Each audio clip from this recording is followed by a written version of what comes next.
사무엘하 강의 36번째 시간으로 스스로 왕이 되려는 자라는 제목으로 말씀을 보겠습니다. 페륜이라고 하는 한자어가 있습니다. 인간의 도리를 깨트린다라고 하는 뜻이겠죠. 일반적으로 자기 가족, 특별히 부모에 대한 이런 악행을 하는 자식을 페륜아라고 부르고 그런 행위를 페륜이라고 부릅니다. 페륜이라는 것은 인간이면 당연히 지켜야 할 그런 인간적인 도리를 깨트리는 그런 짐승과 같은 자라고 하는 뜻이겠죠. 오늘 우리는 이 페륜야 중에 최고라고 할 수 있는 이 압살롬의 이야기를 보고 있습니다. 단순히 부모를 모욕하고 또 부모의 재산을 빼앗고 부모를 때리는 정도의 페륜이 아니라 자기 아버지를 죽여 자기가 자기 아버지의 자리에 서려고 하며 또한 아버지가 소유하고 있던 모든 재산뿐 아니라 그의 아내들 또한 빼앗아 자기 아내로 삼는 이런 극심한 페륜이란요. 그런데 성경이 이런 페륜아인 압살롬의 이야기를 왜 기록하고 있는 것일까요? 우리가 이 성경을 읽으며 이 압살롬은 참 나쁜 놈이구나. 어떻게 저렇게 나쁜 짓을 할 수 있어? 라고 생각하도록 이 말씀을 기록한 것이 아닙니다. 이 압살롬은 인간의 자기 중심적 속성이 어떻게 표출되는지를 보여주는 가장 전형적인 모형인 것이죠. 성경은 인간의 내면의 문제를 다루고 있고 영적인 부분을 다루고 있는 책입니다. 그런데 인간의 내면과 영적인 것은 눈에 보이지 않기 때문에 우리에게 가르치거나 설명하기가 어렵기 때문에 이 인간의 내면 안에 있는 그 죄악이 어떠한 구체적인 방식으로 드러난 어떠한 모형을 택하여 그의 모습을 통해 우리에게 인간의 죄라는 것은 이렇게 나타나며 이런 모습이다라는 것을 가르치고자 하는 것이죠. 특별히 이 인간의 무서운 죄성은 스스로 왕이 되려고 하는 모습으로 표출됩니다. 결국 이 죄성이라는 것이 선악과를 따먹어 스스로 하나님처럼 되고자 하는 그 영적 근원에서부터 시작한 것이기 때문이죠. 그러면 스스로 왕이 되려고 하는 자는 어떤 행동을 하나요? 첫 번째로 세상의 힘으로 자신을 높입니다. 이 압살롬은 바로 오늘 본문 15장 바로 앞장인 14장 33절에서 요압을 충동질해 결국 아버지와의 관계를 회복하게 됩니다.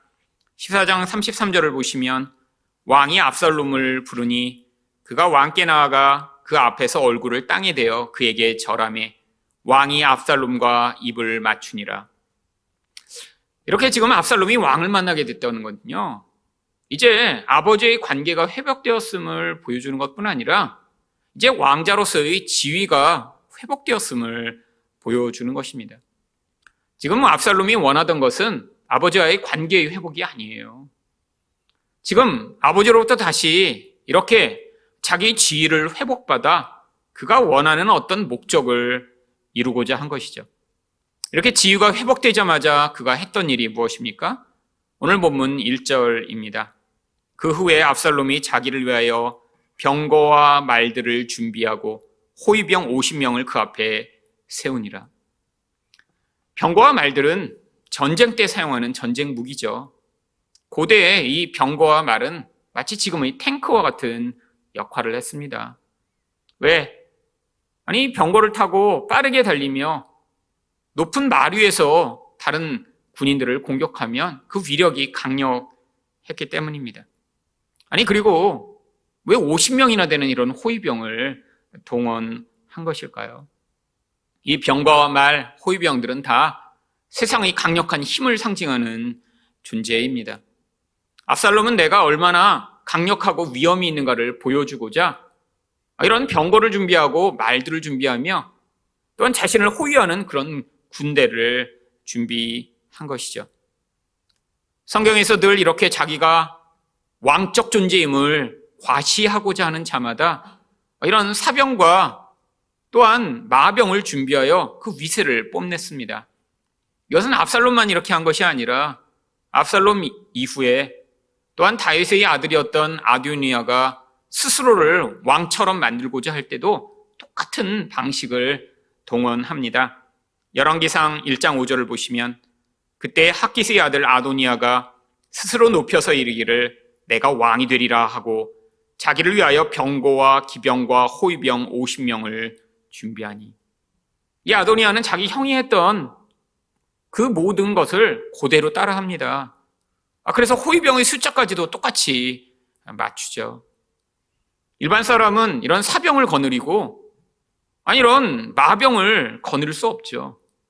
고대에 힘을 과시하는데 이런 방식으로 자기 힘을 과시했다라고 하면 이것은 내가 왕이다라는 것을 드러내는 수단밖에 아닙니다.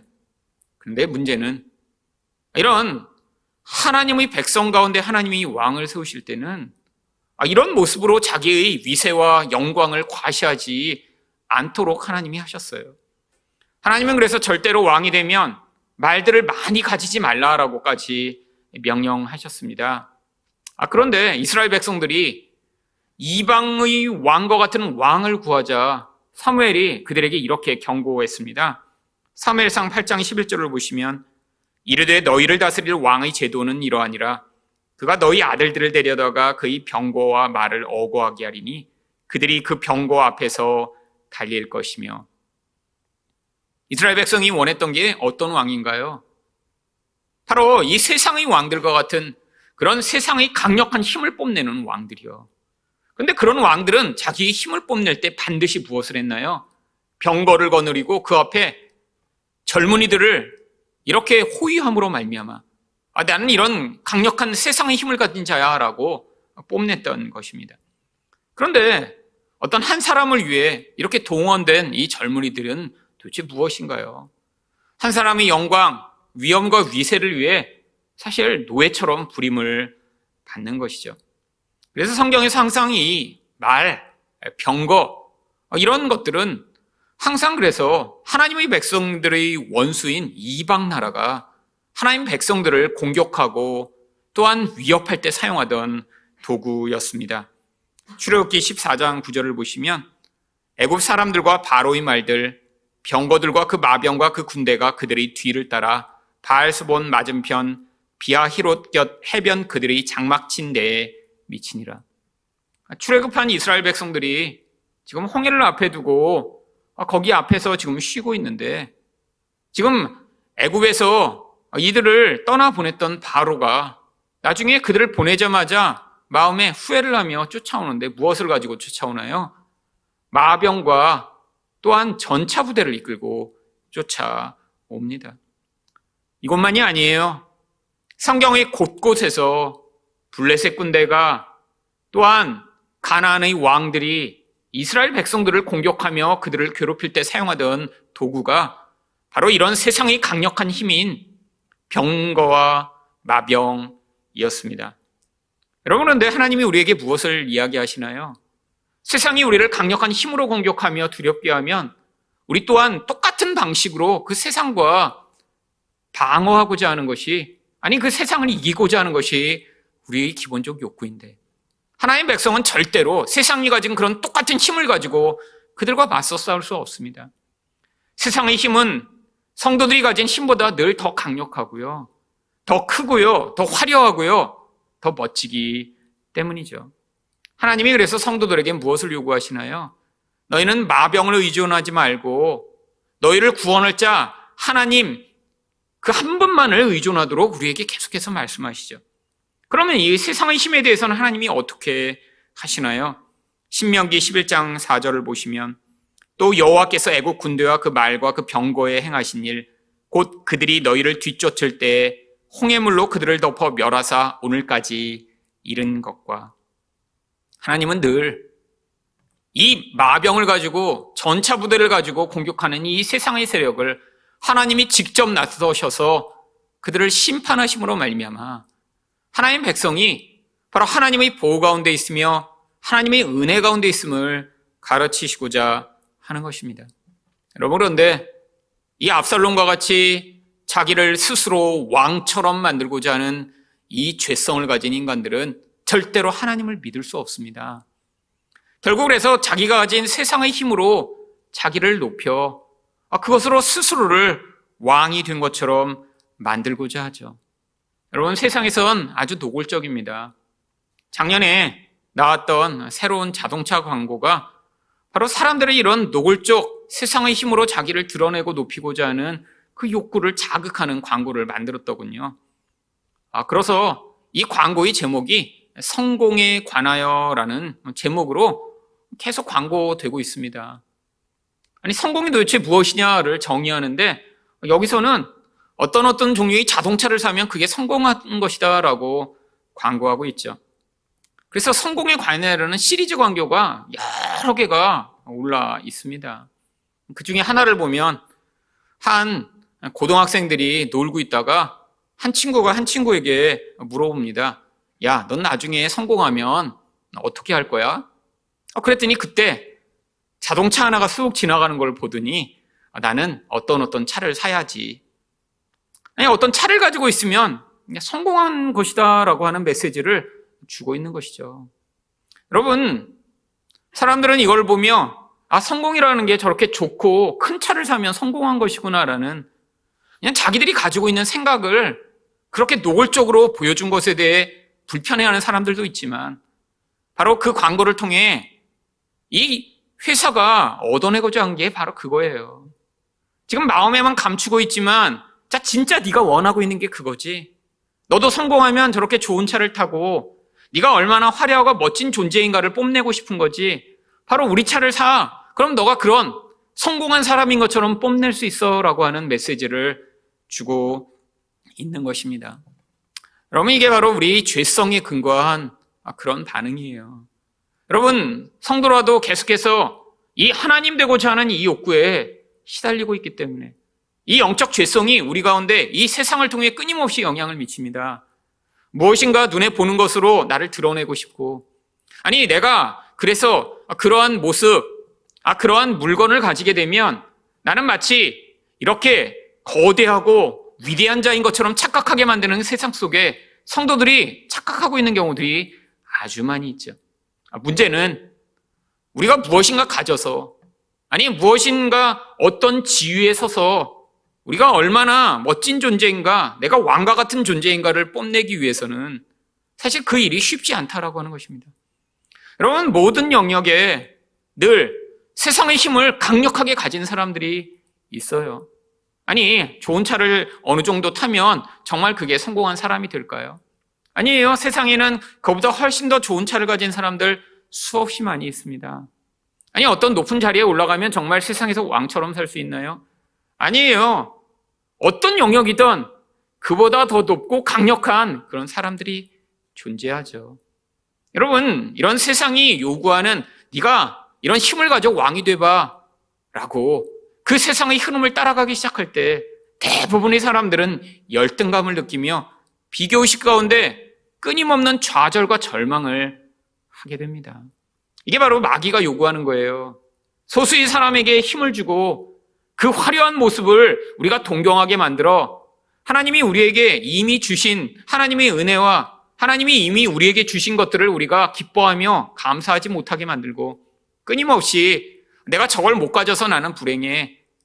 내가 저런 자리에 서지 못해 불행해.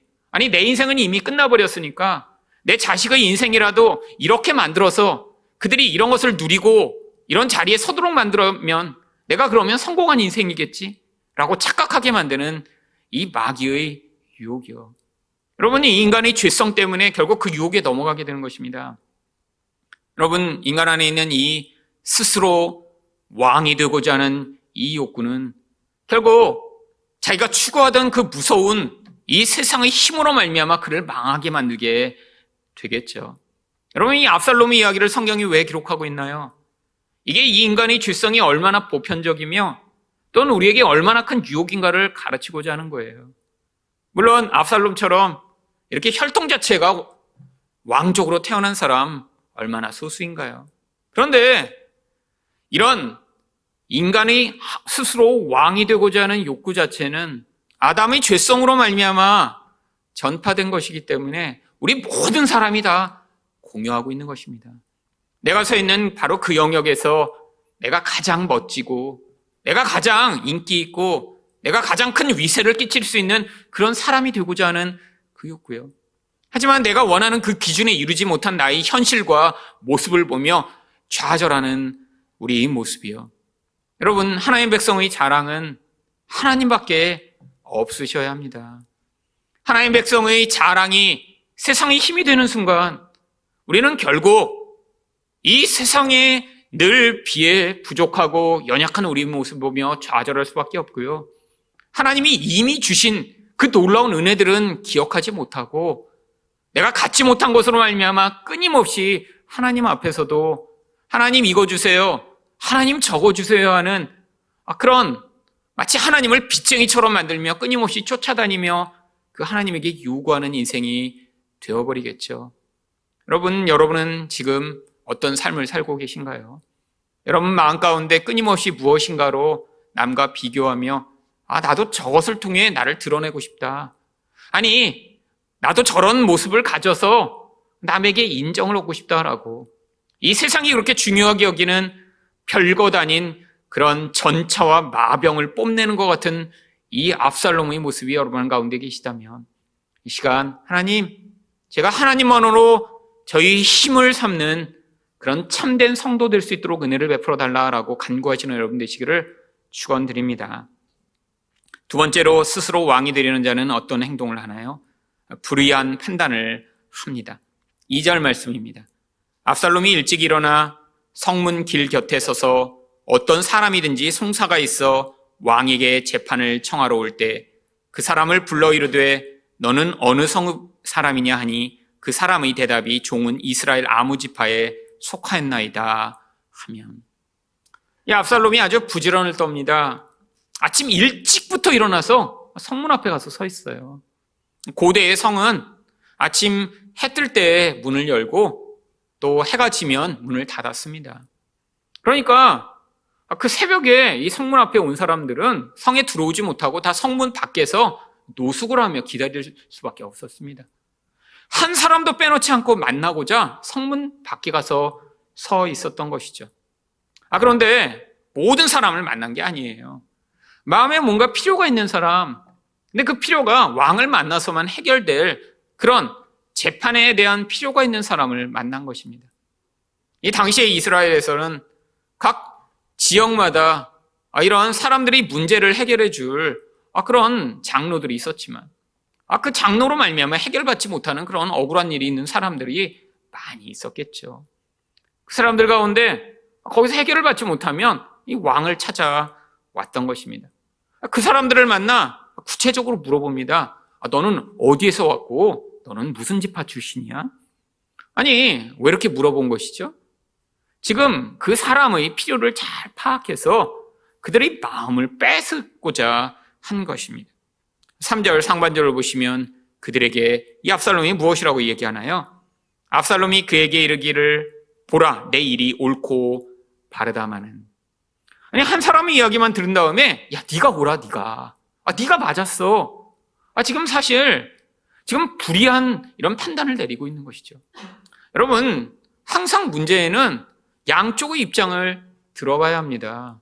아니, 한 사람의 입장만 들으면 그 사람은 자기에게 유리한 방식대로 그 문제를 이야기하겠죠. 여러분, 교통사고가 났는데 교통사고가 나서 한 사람의 이야기만 들으면 어떻게 될까요? 원래는 저는 잘못을 안 했는데 저쪽에서 와서 받았어요라고 반드시 유리한 쪽으로 이야기하겠죠. 요즘과 같은 데는 그래도 다행스럽게 이제 블랙박스가 있어서 옛날보다 갈등이 훨씬 적습니다. 근데 이 블랙박스가 없을 때는 교통사고가 나면 목소리 큰 사람이 늘 이기게 되어 있어요. 모든 상황에 내가 원하는 방식대로 주장하는 이 인간의 이기성이요. 근데 이 압살롬은 한쪽 얘기만 들은 다음에 네가 옳잖아. 너는 지금 억울한 것이잖아 라고 이야기를 하죠. 그런데 거기서 멈춘 것이 아닙니다.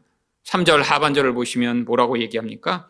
내 송사를 들을 사람을 왕께서 세우지 아니하셨다 하고, 물론 다윗 왕이 혼자 모든 재판을 할 수 없으니까 관리들을 세워서 이렇게 지방에서 와서 억울함을 호소하는 사람들의 문제들을 해결하도록 했죠. 그런데 지금 압살롬이 그 성 앞에 서 있다가 뭐라고 얘기하는 거예요? 너 다윗 왕 찾아가 봤자 이 문제는 해결받을 수 없어. 다윗 왕이 너희 지파의 사람, 그 지역에서 오는 문제는 절대로 해결 안 해주셔. 사람도 세우지 않았어. 그러니까 넌 다윗 왕 찾아가 봤자 여전히 억울하게 될 것일 거야. 뭐 하고 있는 것인가요? 다윗 왕의 권위를 무너뜨리고 있는 것입니다. 그러더니 뭐라고 이야기하나요? 4절입니다. 또 압살롬이 이르기를 내가 이 땅에서 재판관이 되고 누구든지 송사나 재판할 일이 있어 내게로 오는 자에게 내가 정의 베풀기를 원하노라. 다윗 왕은 불의하다는 거예요. 이런 억울함을 해결해 주지 못하는 왕이 무슨 왕이야? 지금 직접적으로 이야기하고 있지 않지만 왕은 이 문제를 해결할 수 없는 불의하니까 내가 정의를 베풀어 줄게. 내가 재판관을 해줄게. 내가 이렇게 위엄 있고 영광이 있으니까 내가 너 문제를 해결해 줄게 라고 지금 하고 있는 것이죠. 왕의 권위를 무너뜨리고 자기가 왕의 자리에 서고자 하는 것입니다. 그러니까 사람들은 어떻겠어요? 여러분, 이스라엘에서 가장 잘생긴 압살롬입니다. 이스라엘에서 어떻게 보면 다음의 왕이 후계자인 압살롬이에요. 쉽게 만나기도 어려운 사람이죠.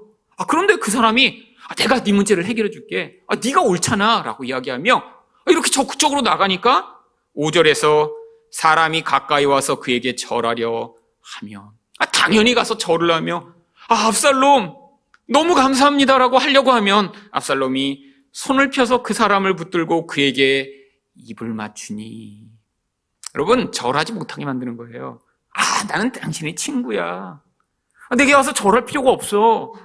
이 왕은 만날 수 없지만 나는 내 친구라 언제든지 와서 내가 너를 도와줄게 라고 하는 이 거짓된 친절이요. 여러분, 근데 도대체 왜 이런 일을 한 것일까요? 6절을 보시면 이스라엘 무리 중에 왕께 재판을 청하러 오는 자마다 압살롬의 행함이 이와 같아서 이스라엘 사람의 마음을 압살롬이 훔치니라. 여러분, 사람의 마음을 훔치고자 한 것이죠. 여러분, 고대에는 지금과 같은 매스미디어가 없었습니다. 고대에 그래서 이런 어떤 정보를 전달하고 소문을 내기 위해서는 유일한 수단이 사람의 입을 통한 소문이었어요. 각 지역에 흩어진 사람마다 그렇게 각 사람에게 이런 경험을 하게 하면 사람들이 어떻게 될까요? 이야, 압살롬 대단하잖아. 그 압살롬과 같은 그 소문만 듣던 그 왕자를 내가 만났어. 근데 다윗 왕은 해결 못 해주는데 그 왕자가 내 억울함을 들어줬어. 내가 절하려고 했더니 나를 친구처럼 이렇게 세워 나에게 와서 입을 맞춰줬어. 세상에 압살롬이라는 사람 대단하잖아. 여러분, 이 한 사람의 이 무용담 같은 이야기가 지금 이스라엘 전역에 퍼지기 시작하는 거예요. 압살롬이 뭐하고 있는 거예요? 사람들의 마음을 훔쳐 자기에게로 돌이키도록 하는 것입니다. 여러분, 근데 왜 압살롬이 이런 일을 했을까요? 이렇게 온전한 재판을 하지 않고 왜 이런 일을 했을까요? 자기에게 이익이 되기 때문이죠. 자기가 판단자가 되며 자기가 재판하는 사람이 되겠다고 했는데 그 모든 근거가 무엇에 있죠?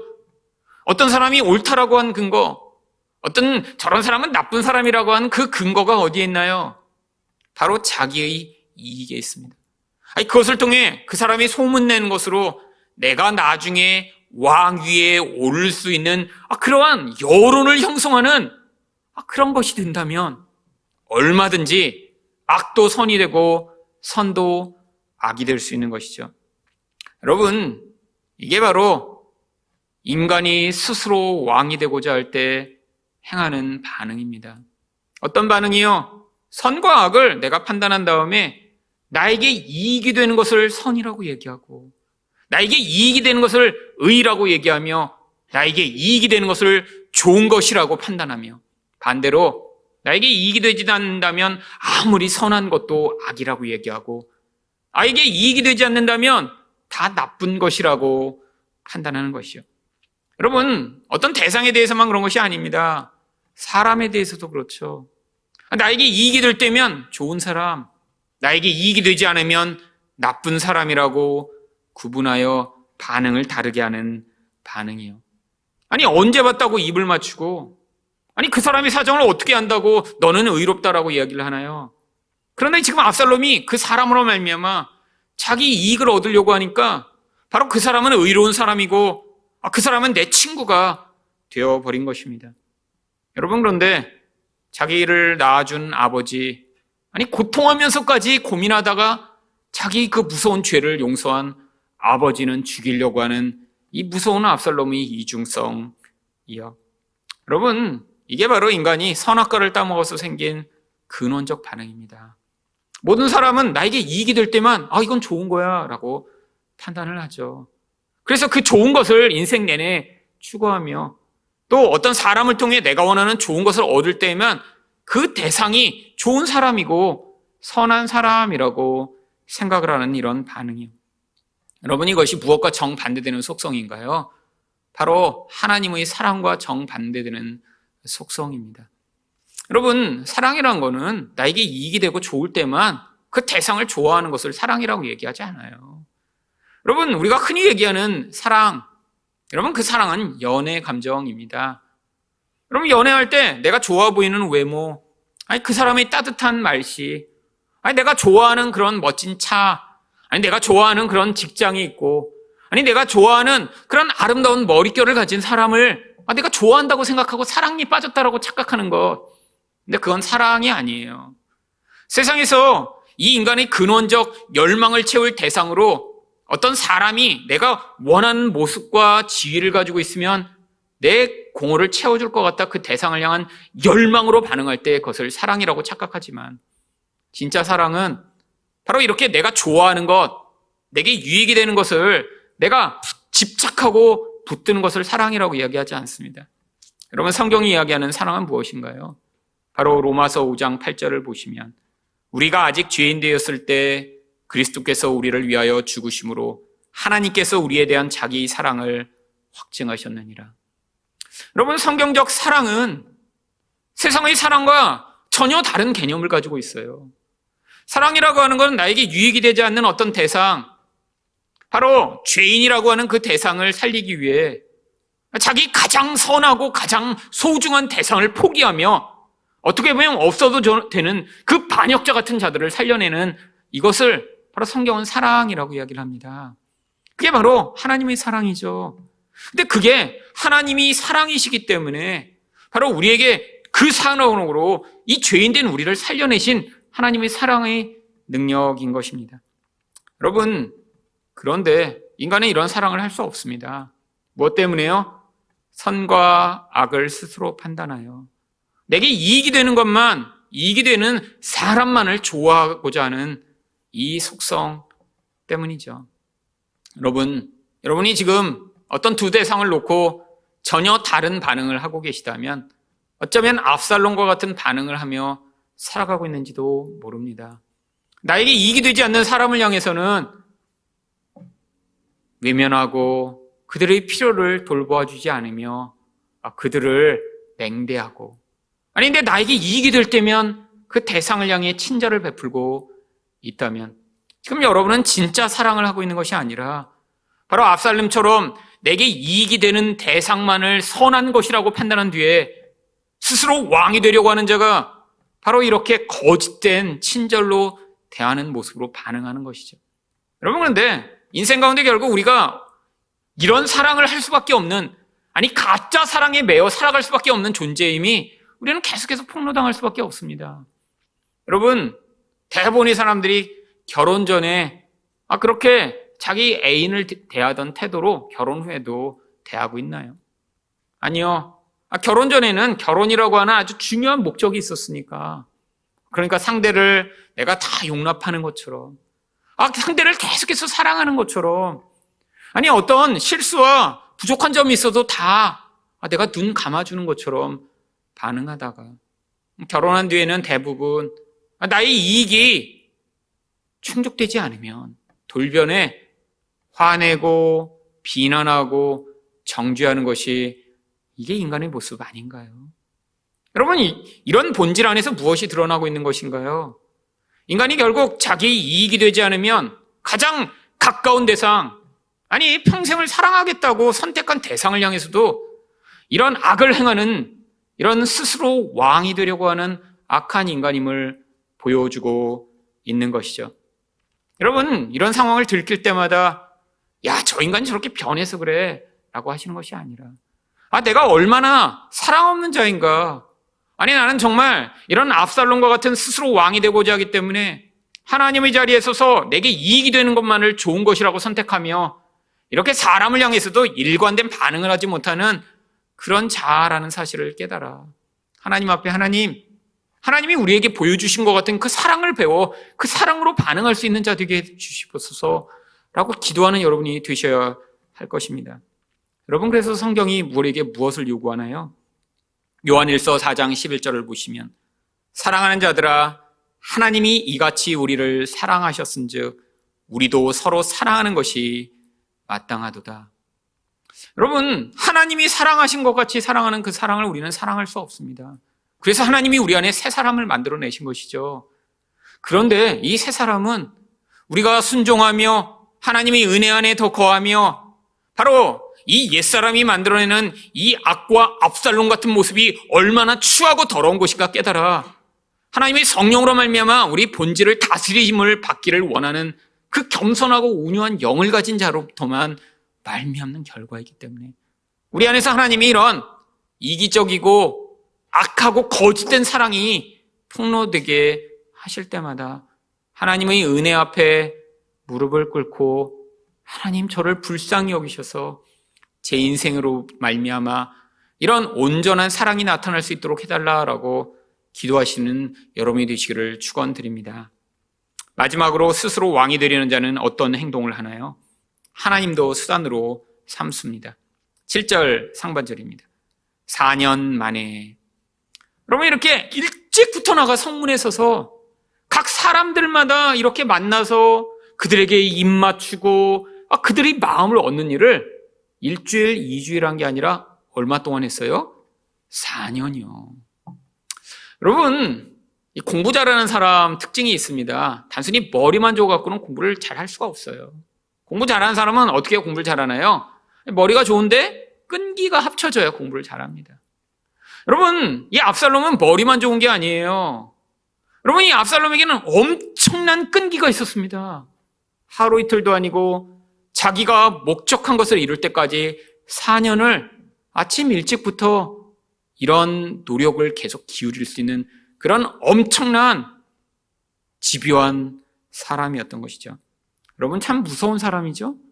어떤 목적한 것을 위해 어떻게 한 번 행하는 게 아니라 4년을 매일처럼 그 일을 행해, 아니 이스라엘 전역에 자기 편이 다 심어지도록 만든 다음에야 어떤 일을 행하는 이 압살롬의 모습이요. 여러분, 근데 이게 과거에도 동일하게 있었던 모습입니다. 바로 자기 형 암논을 죽이기 위해 그가 얼마 동안 준비했나요? 사무엘하 13장 23절을 보시면 만 2년 후에 압살롬이 왕의 모든 아들을 청하고, 여러분 2년 동안 자기 진짜 마음을 감춘 채로 준비할 수 있었던 이 압살롬의 집요한 모습이요. 여러분, 대단하지 않으세요? 아니, 단순히 외모만 아름다운 것이 아니라, 아니 이렇게 단순히 어떤 지혜만 있어서 어떤 일을 요리조리 잘 간교하게 준비할 뿐 아니라 성실함까지 갖췄어요. 성실함까지요. 아마 압살롬이 이 시대에 살고 있었으면요 굉장히 성공한 사람이었을 것입니다. 아니, 이런 성실함으로 어떤 일을 준비하고 차곡차곡 진행해 나간다니요. 여러분, 이제 모든 것이 준비가 됐다고 생각하니까 이제 압살롬이 다윗을 찾아옵니다. 7절 하반절입니다. 압살롬이 왕께 아뢰되 내가 여호와께 서운한 것이 있사오니 청하건대 내가 헤브론에 가서 그 서운을 이루게 하소서. 여러분, 어떤 서운을 했는데 그 서운을 이루고자 헤브론에 가겠다라고 이야기를 합니다. 그냥 가면 지금 왕이 의심할까 봐. 또한 지금 자기만 간 게 아니라 이 다윗 왕의 신복들을 다 데리고 가고자 했기 때문에 지금 와서 특별히 요청한 것이죠. 여러분, 성경에 이 압살롬과 다윗이 대화한 장면이 몇 번 나옵니다. 근데 나올 때마다 무슨 일이 있었나요? 항상 아버지를 속여 자기가 원하는 어떤 목적을 이룰 때만 이런 대화의 장면이 등장하죠. 여러분 무서운 인간이지 않아요? 여러분 과거에는 어떤 요청을 했었나요? 사무엘하 13장 24절과 27절을 보시면 압살롬이 왕께 나아가 말하되 이제 종에게 양털 깎는 일이 있사오니 청하건대 왕은 신하들을 데리시고 당신의 종과 함께 가사이다 하니 압살롬이 간청함이 왕이 암논과 왕의 모든 아들을 그와 함께 그에게 보내니라. 자기 형을 죽이려고 할 때 이렇게 왕에게 간청하여 바로 자기가 원하는 것을 얻어내죠. 요번도 마찬가지입니다. 왕에게 마치 내가 하나님 앞에 예배드리러 가야 돼요, 아버지라고 이야기하며 이런 굉장히 종교적인 모습을 띠고 있는데 그의 본질 안에는 무서운 반역 욕구가 자리 잡고 있었던 것이죠. 근데 왜 하필이면 헤브론일까요? 이 헤브론은 바로 압살롬이 태어난 곳입니다. 사무엘하 3장 2절과 3절을 보시면 다윗이 헤브론에서 아들들을 낳았을 때 셋째는 압살롬이라 그술 왕 달메의 딸 마아가의 아들이요. 그럼 자기 고향입니다. 근데 단순히 그곳이 고향이라 그곳에 간 것이 아니에요. 이 헤브론은 이스라엘에서 아주 영적으로 중요한 곳입니다. 압살롬이 특별히 예루살렘이 아니라 헤브론에 가서 이렇게 하나님께 서원을 바치고 제사를 드릴 그런 장소로 적합한 곳이죠. 창세기 13장 18절을 보시면 이에 아브라함이 장막을 옮겨 헤브론에 있는 마물의 상수리 숲에 이르러 거주하며 거기서 여호와를 위하여 제단을 쌓았더라. 과거부터 이런 믿음의 조상들이 하나님 앞에 예배드렸던 그런 성지와 같은 곳이죠. 그뿐 아니라 바로 이 헤브론이 이 다윗이 최초로 유다 왕국을 시작했던 그런 전략적 요충지입니다. 사무엘하 2장 11절 보시면 다윗이 헤브론에서 유다 족속의 왕이 된 날수는 7년 6개월이더라. 여러분, 이 헤브론이 그냥 단순한 마을이 아니에요. 남쪽에 있는 가장 큰 성입니다. 그곳에 가서 반역을 해서 혹시 전쟁이 벌어지더라도 내가 방비하여 이렇게 잘 싸울 수 있는 그런 아주 중요한 전략적 요충지로 택한 것이죠.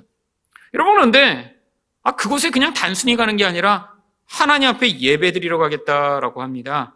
8절입니다. 당신의 종이 아람 그수로에 있을 때 서운하기를 만일 여호와께서 반드시 나를 예루살렘으로 돌아가게 하시면 내가 여호와를 섬기리이다 하였나이다. 여러분, 지금 아람으로부터 돌아온 게 벌써 아버지를 만나기까지 3년, 또 그 다음에 사람들의 마음을 얻느라고 4년, 7년이 지났습니다.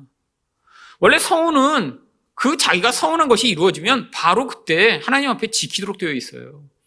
7년 동안 이 서원을 지키지 않다가 왜 지금 와서 이 서원을 지키겠다라고 하는 것일까요? 지금 하나님을 팔아먹으며 자기가 목적한 어떤 것을 이루고자 하나님을 동원하고 있는 것이죠.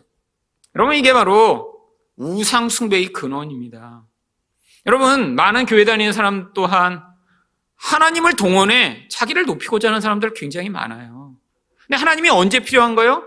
자기에게 문제가 있고 내 힘만으로는 어떤 일을 하지 못할 때 이때 하나님이 필요한 것입니다. 여러분, 그들이 하나님을 섬긴다라고 하는 것은 다 그래서 어떤 근거와 관련이 있나요? 나를 스스로 높이고자 하는 일과 관련이 있을 때만 하나님이 필요한 것이죠. 여러분, 제가 군대에 있을 때 공군 군전병을 했습니다. 그런데 공군들이 11월 말쯤 되면 이제 진급 심사 발표가 있습니다. 아마 12월 초인가 발표가 있을 거예요. 그러고 나면 항상 가을쯤 되면 교회에 사람들이 평소보다 2배쯤 많아집니다. 근데 사병들이 많아지는 게 아니라 항상 어떤 사람들이 많아지냐면 진급 대상자인 장교들이 갑자기 확 불어나요. 그래서 항상 11월 달 되면 특별 수능 새벽 기도가 아니라 진급을 위한 특별 새벽 기도와 부흥회를 꼭 군대 교회에서는 합니다. 근데 진급을 위한 이렇게 붙이면 좀 약간 그러니까 항상 앞에다 이렇게 해요. 영적 부흥을 위한 이런 특별 새벽 기도 30일 작전 이렇게 하고 붙여요. 여러분, 근데 군정병도 그러면 새벽부터 가서 이제 날씨가 추워지기 시작할 때니까 가서 불 떼고 가서 보일러실에 앉아 있어야 돼요. 그래서 저도 새벽부터 가서 4시부터 가서 일어나서 새벽에 보일러 떼고 거기서 앉아 있습니다. 사람들이 열심히 기도합니다. 여러분, 평소 예배 때 한 150명 나오던 그런 공군 교회였는데 새벽 기도에 100명씩 나와요. 막 열기가 그러니까 막 하늘을 찌를 듯한 열기가 막 됩니다. 막 주여 주여 막 울부짖어요. 막 특별히 어떤 그런 울부짖음이 어떤 사람으로 또 가장 심하냐면 진급 3년 차 됐는데 아직도 못 올라간 사람들 막 간절합니다. 여러분 이렇게 한 달을 끝나고 나서 발표가 딱 돼요. 그럼 어제 발표가 났다. 그럼 소문이 그냥 쫙 하루 만에 다 알죠. 사병까지 다 알아요. 대령 심사에서 어느 분 또 떨어지셨대. 뭐 금방 압니다. 그러고 나면 그 주 주일날 일단 예배 인원이 절반으로 확 줍니다. 분위기 진짜 싸해요. 물론 평소에 믿음이 있던 분들이 계세요. 제가 알던 어떤 분도 대령이었는데 믿음이 진짜 있으셨어요. 그래서 저 같은 그런 사병한테 얼마나 친절하게 대하셨는지 몰라요.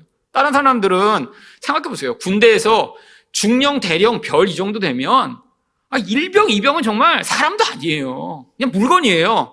그러니까 처음 봤는데 야. 근데 이분은 대령인데 처음 보자마자 저를 야라고 부르시지 않고 주일날은 사복을 입으니까 물론 김일병 뭐 이렇게 부르셨죠. 근데 꼭 뭘 존대를 하세요. 주일날은. 물론 군복을 입고 만나면 달리지만 주일날은 늘 존대를 하세요. 그리고 저랑 같이 성가대 옆자리에서 찬양을 부르셨어요. 그러니까 평소에는 그냥 집사님이에요. 근데 이분이 떨어지셨어요. 모두 다 될 줄 알았어요. 공군에서도 아주 유력한 조종사였습니다. 떨어지셨어요. 근데 이분은 원래 신앙이 있으시니까 괜찮아요. 그날도 오셔서 성가대 하시고 사람들이 다 어떡하시냐고 마지막 기한대인데 하나님 뜻이 있겠죠 뭐. 이렇게 반응하시는 분이 있었어요. 그런데 인원 자체가 절반이 떠나가고 사람들이 없어지며 그들이 왜 그렇게 한 달 동안 열심히 부르짖으며 교회에 나왔을까요? 하나님의 도움으로 진급을 성공하고자 나를 위해 하나님이 도구로 사용됐던 것이죠. 여러분 이들의 모습이나 수능 때마다 자기 딸 아들 좋은 학교 가게 해달라고 기도하는 그런 어머니들의 모습이나 하나도 다르지 않은 모습입니다. 너무 익숙하지 않나요? 한국 교회에 이렇게 스스로 압살롬처럼 변해 하나님마저도 내 자식의 영광과 성공을 위한 도구로 전락되는 이런 모습들, 이게 바로 인간이 모두 다 압살롬임을 증거하는 것입니다. 하나님도 언제든지 나의 목적을 위해 우상이 될 수 있으며 나의 목적을 위한 도구가 될 수 있는 것이죠.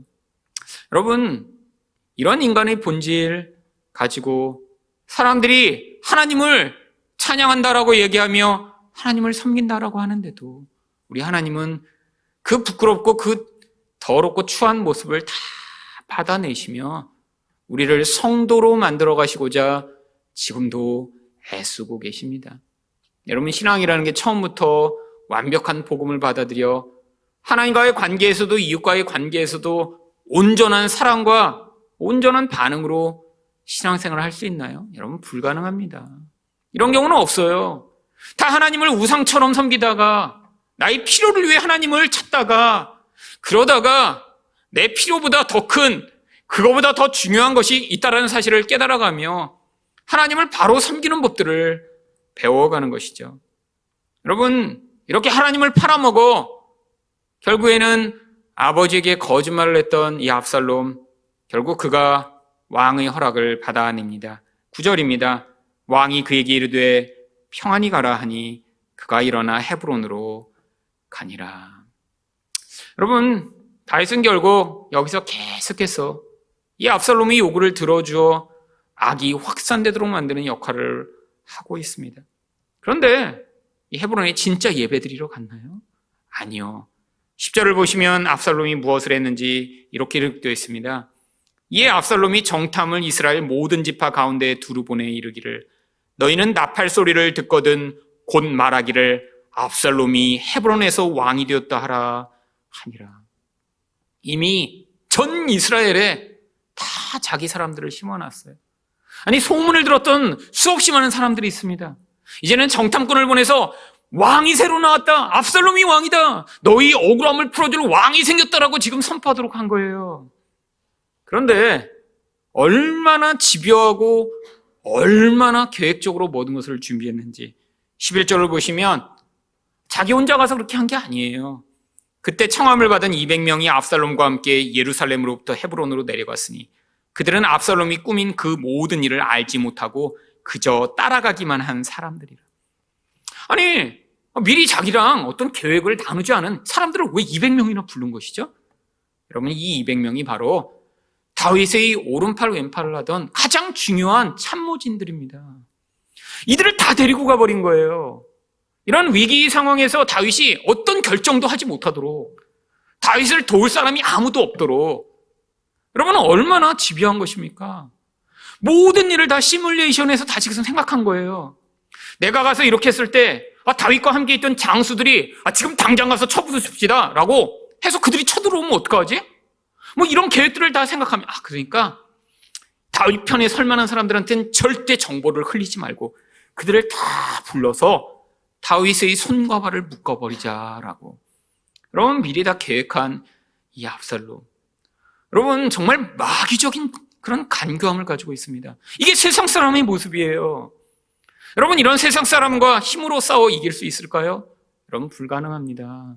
예수 잘 믿으면 하나님이 예수 잘 믿는 사람을 빌 게이츠처럼 만들어주시고, 아니 세상에서 가장 위대하고 똑똑한 사람으로 바꿔주실까요? 아니요. 하나님 백성은 이런 세상의 지혜와 세상의 힘으로 세상과 싸우는 게 아니에요.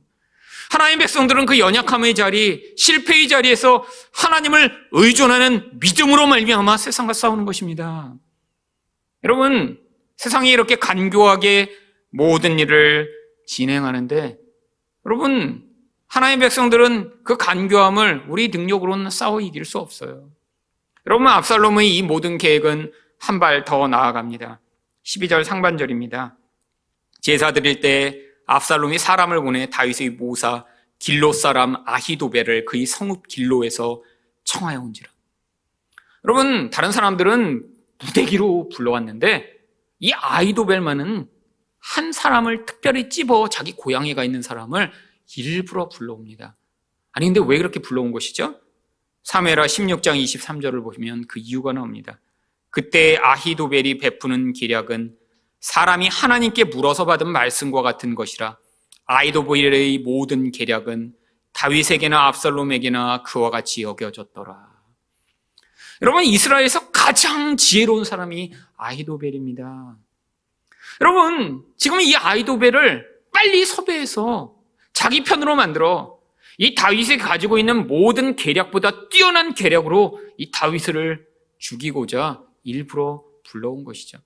여러분, 그런데 이 아히도벨이 지금 이 압살롬 편에 그 부름을 받아 와서 그의 편에 섭니다. 아니, 다윗의 모사 역할을 하던 사람이 왜 갑자기 이렇게 압살롬 편에 선 것이죠? 그럼 바로 이 아히도벨이 밧세바의 할아버지예요. 여러분, 아히도벨이 지금 이 밧세바 사건이 다 벌어진 그 모든 과정을 바로 가까이서 다 봐왔습니다. 이 다윗이 어떻게 우리아를 죽이고 어떻게 밧세바를 빼앗았는지 그 모든 과정을 다 목격했어요. 그래서 지금 마음으로 이 다윗에 대한 반감과 불편한 마음을 가지고 있는, 그래서 자기 고향에 가 있는 동안에 이 압살롬이 바로 그 사람의 마음을 읽어 이 사람을 불러낸 것이죠. 여러분, 압살롬의 이 반역 계획은 얼마나 철저하고 집요한지, 절대로 다윗이 이길 수 없는 그러한 것이었습니다. 결국 12절 하반절에 이 반역이 어떻게 되었는지 이렇게 기록합니다. 반역하는 일이 커가매 압살롬에게로 돌아오는 백성이 많아지니라.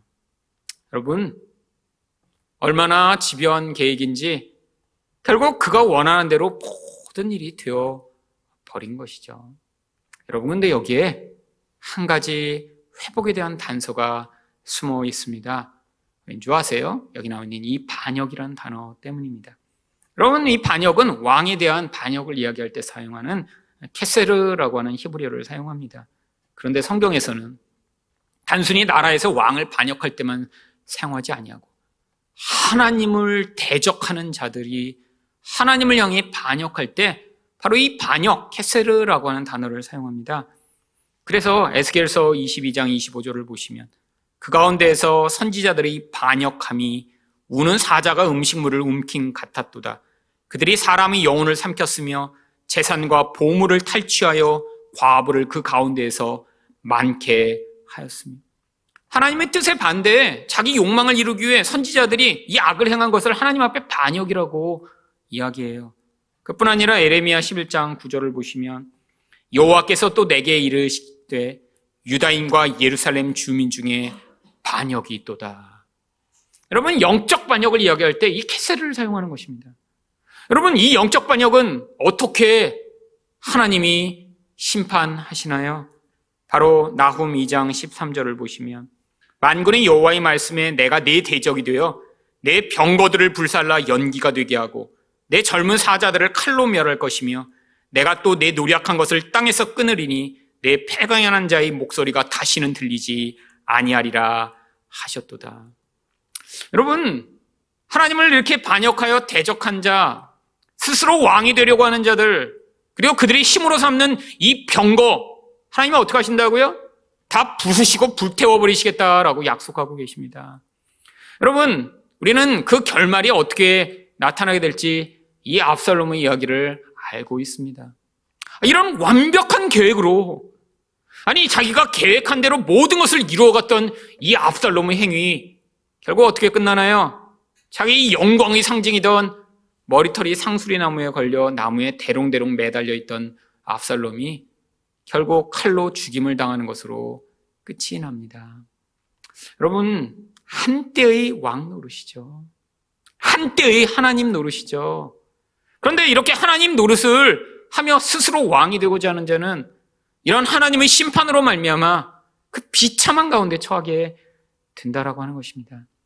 여러분, 우리도 다 압살롬처럼 왕 되고 싶은 자입니다. 그래서 우리 안에 열등감이 있고 우월감이 있는 것이죠. 아니, 무엇인가 여전히 아직도 갖고 싶어. 그것으로 나를 자랑하고 싶고, 아니 무엇인가 내가 누리고 있는 것을 남에게 드러내고 싶어 근질근질한 그런 존재가 우리들이죠. 여러분, 그런데 하나님이 우리들 향해 지금 말씀하시고 부르고 계신 거예요. 그 압살롬의 자리에서 회개하는 자들, 그 자들이 나의 백성이며 내가 너희를 어떻게 사랑했는지를 깨달아 나에게 반응하는 나의 사랑의 대상이라고요. 우리들이 압살롬 같을지라도 마치 다윗이 그 아들을 용서한 것처럼 하나님이 지금도 우리를 예수의 피로 용서하여 우리가 회복돼요. 우리가 어떤 그 부끄러운 모습을 가지고 살 수밖에 없으며 비참한 인생으로 끝날 수밖에 없는 자들인데 하나님이 어떤 은혜를 베푸셨는지를 깨달아 그 은혜에 반응하시는 여러분 되시기를 예수 이름으로 축원드립니다.